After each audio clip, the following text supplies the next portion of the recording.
Եթե ես ձեզ հարցնեմ, ով էր այն մարդը, որ կարողացավ մարտահրավեր նետել եւ անգամ պատերազմ հայտարարել գերտերություն Ամերիկայի Միացյալ Նահանգներին,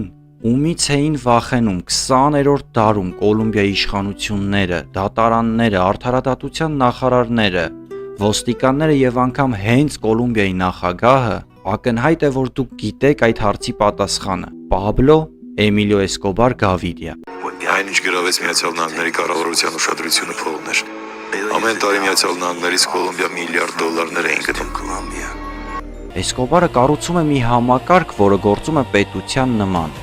Ունի իր բանակը, ֆինանսական հոսքերը, դիվանագիտությունը, նույնիսկ սոցիալական ծրագրերը։ Եվ այստեղ է, որ հասկանում ես ինչ գեղեցիկ զուգահեռ կատարված Էսկոբարի պատկերացրած ու նրա կողմից կառուցվող պետության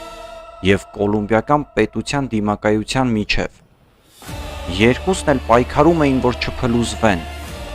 Ինչպես բազմիցս լսել ենք պատմությունից, մեծ կայսրությունները քանդվում են ներսից ու դրսից։ Այնպես էլ Մեդելինի կարտելի պարագայում եղավ։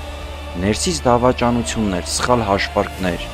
քաղաքական հավակնություններ, դրսից պետության եւ միջազգային ուժերի ճնշում։ Սերիալը ցույց է տալիս, որ յուրաքանչյուր տեսակի կայսրություն որքան էլ հզոր լինի, ունի իր սահմանափակ կյանքը։ Էսկոբարի կայսրությունը փլուզվեց նույն կերպ, ինչպես պատմության մեջ հռոմեական կամ այլ մեծ կայսրություններ են փլուզվել։ Այսպիսով սերիալի ամենակարևոր եւ թաքնված գաղափարներից մեկն այն էր, որ այն ոչ թե ներկայացնում էր կայսրությունների ստեղծման, այլ փլուզման գործընթաց։ Եվ դա էր պատճառը, որ Էսկոբարի նարկոբարոն ու Մեդելինի թագավոր դառնալու process-ը բավական արագ էր արված։